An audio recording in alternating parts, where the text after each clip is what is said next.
2024 లేదా 25లో డిగ్రీ లేదా బీటెక్ చదివారా? సాఫ్ట్‌వేర్ జాబ్ కోసం ఎదురు చూస్తున్నారా? అయితే కోడ్ జ్ఞాన్ 100 డేస్ కోర్సులో చేరండి, జాబ్ సాధించండి. చాలామంది స్టూడెంట్స్ బీఎస్సీ చేసినటువంటి వాళ్ళు ఉంటారు, బీకామ్ చేసినటువంటి వాళ్ళు ఉంటారు, ఎంఎస్సీ చేసినటువంటి వాళ్ళు ఉంటారు, ఎంకామ్ చేసినటువంటి వాళ్ళు ఉంటారు, బీఫార్మసీ చేసినటువంటి వాళ్ళు కూడా ఉంటారు. వాళ్ళు ఏంటంటే ఏదో ఒక జాబ్ ఇన్స్టెంట్గా అప్పుడు దొరికింది కాబట్టి సరే అని చెప్పేసి వెళ్ళిపోతారు. అక్కడ నుంచి కనుక చూసుకుంటే 2 to 4 ఇయర్స్ చేసేటువంటి వాళ్ళు ఉంటారు, 2 ఇయర్స్ చేసినటువంటి వాళ్ళు కూడా ఉంటారు. సడన్గా ఇప్పుడు ఐటీలో అవకాశాలు పెరిగాయి, ఇటువైపు రావాలి అనుకుంటున్నారు వాళ్ళు. వాళ్ళ కెరీర్ని ఎలా ఫామ్ చేసుకోవాలి, ఒకవేళ వస్తే especially when it comes to code Gyan దగ్గరికి వస్తే ఏ విధంగా ఉంటుంది? సో ఎవరైనా అండి మీరు చెప్పినవన్నీ అయినా లైక్ నాన్ ఐటీ నుంచి ఐటీకి రావాలి అనుకుంటున్న వాళ్ళు ఎవరైనా సరే ఫస్ట్ ఒక భయం ఉంటుందండి. నేను ఎక్కువ మంది మాట్లాడుతున్నాను కాబట్టి మధ్య వాళ్ళు ఎక్స్ప్రెస్ చేస్తుందండి, సార్ మేము నాన్ ఐటీ నుంచి ఐటీకి మూవ్ అవ్వాలనుకుంటున్నాం, కోడింగ్ చేయగలమా అన్న థాట్ ఒకటి ఉంటుంది. నేనేం చెప్తాను అంటే ఆ భయం అన్నది పోవాలండి. సో అందుకే నేను ఇక్కడ ఒక కాన్సెప్ట్ క్రియేట్ చేశాను. ఏంటి అంటే బ్రిడ్జ్. సో మనకి ఏదైనా అంతే, ఎడ్యుకేషన్ని ఇండస్ట్రీతో లింక్ చేయాలంటే మధ్యలో బ్రిడ్జ్ లాగా మేము వర్క్ చేస్తున్నాము అంటాం బేసిక్గా టెక్ వాళ్ళం. సో అందుకే ఇక్కడ ఆ బ్రిడ్జ్ కాన్సెప్ట్ ఎక్స్ప్లెయిన్ చేస్తాం, అసలు ఏం చేస్తాము అన్నది. ఫస్ట్ బ్రిడ్జ్లో బి ఏంటి అంటే బ్రేక్ ద బ్యారియర్. ఏం బ్రేక్ చేయాలి? వాళ్ళకున్న నెగిటివ్ థాట్స్, మేము కోడింగ్ చేయగలమా, మేము అసలు నాన్ ఐటీ నుంచి ఐటీకి షిఫ్ట్ అయ్యి సర్వైవ్ అవ్వగలమా, ఇట్లాంటి చాలా థాట్స్ ఉంటాయి అన్నమాట వాళ్ళకి. నేను దాన్ని ఫస్ట్ తీసేయమంటాను. తీసేసి పాజిటివ్గా థింక్ చేయండి. థింక్ చేసేటప్పుడు మీరు కొంత రీసెర్చ్ చేసి మీకు దేని మీద ఇంట్రెస్ట్ ఉందా అన్నది ఫైండ్ అవుట్ చేయాలి. అప్పుడు లేటెస్ట్ టెక్నాలజీస్ చాలా ఉన్నాయండి. ఏఐ ఉంది, ఓకే, డేటా సైన్స్ ఉంది, మల్టిపుల్ థింగ్స్ ఉన్నాయి, క్వాంటమ్ కంప్యూటింగ్ వస్తుంది. కానీ అన్నిటి మీద వీళ్ళు చేయలేరు కదా. అవును, కొంత రీసెర్చ్ చేయాలి. కొంత రీసెర్చ్ చేసినప్పుడు మీకు ఏదో ఒక పాయింట్లో మీకు ఒక ఇంట్రెస్ట్ క్రియేట్ అవుతుంది. అప్పుడు దాన్ని బేస్ చేసి మీరు వర్క్ చేస్తే అప్పుడు మీ కెరీర్ని ఏదైనా బిల్డ్ చేయగలుగుతారు. అది ఆ రీసెర్చ్ అన్నది వాళ్ళ కెరీర్లో బ్రిడ్జ్ లాగా అవుతుందండి. సో అందుకే B is for break the barrier. Okay. R, ఏదైతే రీసెర్చ్ చేశారో దాన్ని ఆర్ అంటే రియల్ టైం ప్రాజెక్ట్స్. ఆ కాన్సెప్ట్ మీద నేర్చుకొని రియల్ టైం ప్రాజెక్ట్స్ బిల్డ్ చేయాలి. ఓకే. ఈ రియల్ టైం ప్రాజెక్ట్స్ బిల్డ్ చేసేటప్పుడు మనకి చాలా క్వశ్చన్స్ వస్తాయి. సో అట్లాంటప్పుడు మెంటర్షిప్ అన్నది చాలా ఇంపార్టెంట్. మధ్యలో స్టక్ అయ్యి ఆగిపోకుండా ఒక రైట్ మెంటర్ని, or for right mentor also. Okay.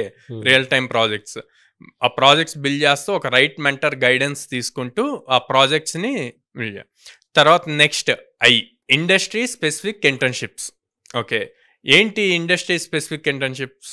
First మీరు ఏం నేర్చుకోవాలన్న క్లారిటీ వచ్చింది, తర్వాత తీసుకున్న కాన్సెప్ట్ నుంచి రియల్ టైం ప్రాజెక్ట్స్ చేశారు. సో మీకు కోడింగ్ పరంగా బిల్డ్ చేయగలమన్న కాన్ఫిడెన్స్ వచ్చింది. ఇప్పుడు ఆ టాపిక్ బేస్ చేసుకొని ఇండస్ట్రీలో ఏ ఇంటర్న్షిప్స్ ఉన్నాయో చూసుకొని ఆ స్పెసిఫిక్ ఇంటర్న్షిప్స్ చేయండి. మళ్ళీ ఇంటర్న్షిప్స్ చేయబడితే అవి చేయొద్దు. మీరు ఏదైతే టాపిక్ నేర్చుకున్నారో, కాన్సెప్ట్ నేర్చుకున్నారో, స్కిల్ నేర్చుకున్నారో దాని రిలేటెడే ఇండస్ట్రీ స్పెసిఫిక్ ఇంటర్న్షిప్స్ చేయాలి. అలా చేసినప్పుడు మీ రెజ్యూమ్ యొక్క వెయిటేజ్ పెరుగుతుంది. ఇక్కడ మీరు కాన్సెప్ట్ నేర్చుకున్నారు, రియల్ టైం ప్రాజెక్ట్స్ చేశారు, ఆ ఎక్స్పీరియన్స్తో ఒక రియల్ టైం ప్రాబ్లమ్ స్టేట్మెంట్ని, ఇండస్ట్రీలో ఉన్న ప్రాబ్లమ్ స్టేట్మెంట్ని సాల్వ్ చేయడానికి వర్క్ చేస్తున్నారు. సో ఆబ్వియస్లీ ఒక్కొక్కటి ఇంటర్లింక్ అవుతూ రావాలన్నమాట. నెక్స్ట్ బ్రిడ్జ్లో డి ఫర్ డిజిటల్ ప్రెజెన్స్. మీరు ఏదైతే రియల్ టైమ్ ఇండస్ట్రీ ఎక్స్పీరియన్స్తో ఇంటర్న్షిప్స్ చేశారో దాన్ని డిజిటల్గా ప్రజెంట్ చేయగలగాలి. అది మీ లింక్డ్ఇన్ ప్రొఫైల్ నుంచి గిట్హబ్లో మీరు చేసిన కోర్స్ అన్ని గిట్హబ్లో కనుక ప్రజెంట్ చేయగలిగితే మీ ప్రెజెన్స్ ఎప్పుడూ కూడా నెట్వర్క్లో ఉన్న మీ హెచ్ఆర్స్కి అది మీ ప్రొఫైల్ ఎప్పుడూ యాక్టివ్గా కనిపిస్తూ ఉంటుంది. అలా కనిపించినప్పుడు ఏదో ఒక టైంలో వాళ్ళకి ఒక పాయింట్లో మీకు ఆపర్చునిటీ ఇవ్వాలి అన్న థాట్ వస్తుంది అనమాట. సో అందుకని ఎప్పుడూ డిజిటల్ ప్రెజెన్స్గా ఉండాలి. Okay. Next grab the right companies.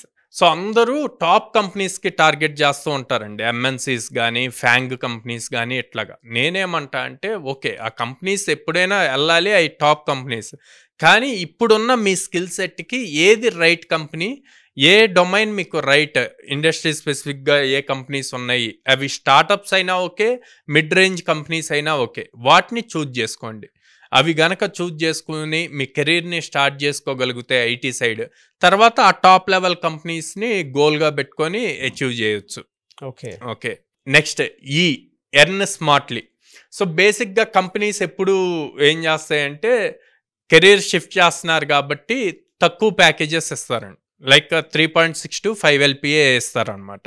So మీరు అప్పుడు చాలా క్లెవరర్గా, అంటే చాకచక్యంగా అంటారు కదా, అట్లాగా వాళ్ళతో, సార్ నాకు ఆల్రెడీ ఇంత ఎక్స్పీరియన్స్ ఉంది, ఆ ఎక్స్పీరియన్స్ బేస్ చేసుకొని నేను దాన్ని మిస్యూజ్ దానికి తగ్గట్టు నేను ఈ స్కిల్స్ నేర్చుకున్నాను.